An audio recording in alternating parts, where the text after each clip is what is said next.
Assalamualaikum warahmatullahi wabarakatuh. Perkenalkan, saya Zarlaini akan menjelaskan tentang landasan teknologi pendidikan dalam rangka ujian semester 1. Baiklah, dalam menciptakan ini ada 3 yang akan kita bahas, yaitu yang pertama, silakan lihat di sini. Pertamanya, pengertian menciptakan. Yang kedua, masalah yang ada dalam menciptakan. Yang ketiga, isu-isu dalam melaksanakan masalah tersebut. Yang pertama akan kita bahas tentang pengertian menciptakan.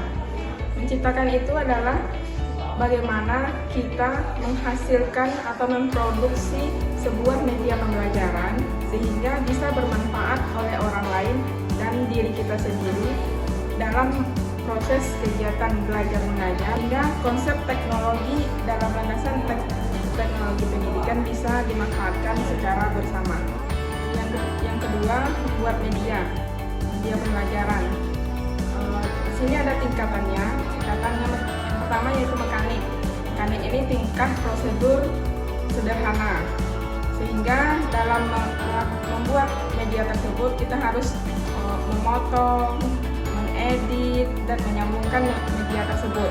Itu yang dilakukan oleh ahli multimedia. Yang kedua, kreatif. Dalam membuat media pembelajaran tersebut, kita harus membuatnya kreatif mungkin.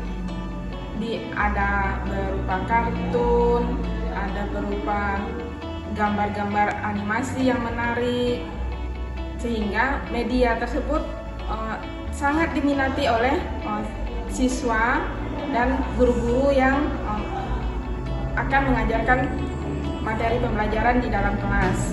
Yang ketiga, desainnya. Desainnya ini mencakup di mana seorang desainer harus memiliki rancangan yang sangat bagus dalam membuat bahan desain pembelajaran tersebut. Yang ketiga adalah masalah yang ada dalam model pembelajaran dan pendekatannya. Yang pertama, pendekatan sistem rancangan pembelajaran. Di sini proses perencanaan pembelajaran yang menjadi langkah-langkah di mana setiap langkah tersebut harus ada input dan outputnya terhadap proses pembelajaran berbasis analisis. Yang kedua, tahapan dalam proses desain pembelajaran. Tahapannya ada 2, tahapan analisis dan tahapan desain pembelajaran. Tahapan analisis itu menentukan apakah instruksi yang dibutuhkan. Yang kedua, tahapan desainnya menentukan sebuah urutan, strategi, dan metode pembelajaran. Yang ketiga adalah tahap stek pembangunan, yaitu mengacu pada tahap di mana spesifikasi desain yang dihasilkan untuk mengubah menjadi materi yang dapat digunakan dan dimanfaatkan oleh peserta didik. Yang keempat, tantangan pada tatap muka desain, pengembangan, dan produksi. Di sini penulis harus sering menggunakan prosedur desain umum di bidang lain, misalnya menggunakan multimedia, animasi, dan yang lainnya.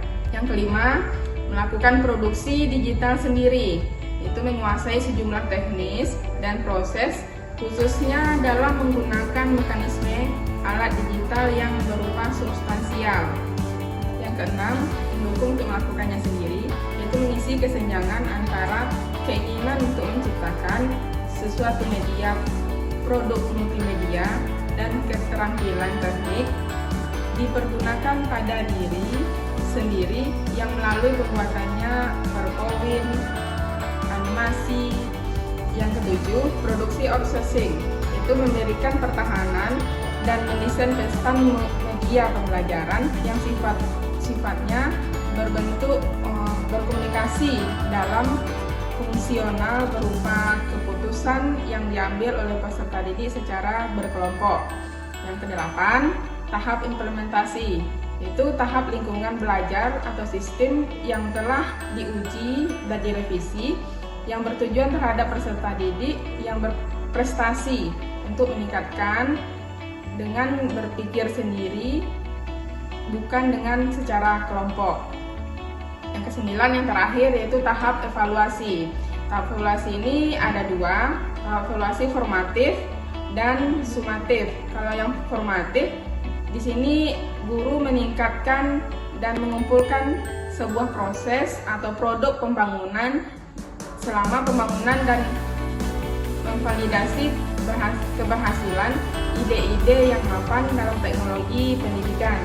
Tahap evaluasi sumatif ini adalah menentukan efektivitas akhir dalam suatu program yang memberikan rasa reaksi kepuasan terhadap peserta didik dan pencapaian tujuan pembelajaran yang maksimal, serta cara mentransfer ilmu yang telah kita berikan. Yang terakhir dalam menciptakan adanya isu tentang tren dalam menciptakan tersebut. Itu ada tiga.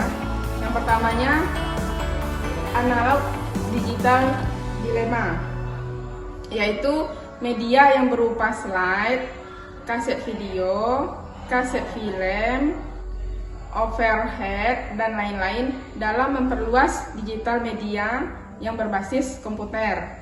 Yang kedua, kritik ISD, yaitu tingkat dalam memilih metode pembelajaran atau tingkat filosofisnya adalah berdasarkan prinsip psikologi kognitifnya. Yang ketiga, kompleksitas rancangan pembelajaran, menciptakan pembelajaran CAI atau lingkungan belajarnya ialah memerlukan belajar imersif. Dan penjelasan saya tentang menciptakan saya akhiri. Wabillahi taufiq wal hidayah. Wassalamualaikum warahmatullahi wabarakatuh.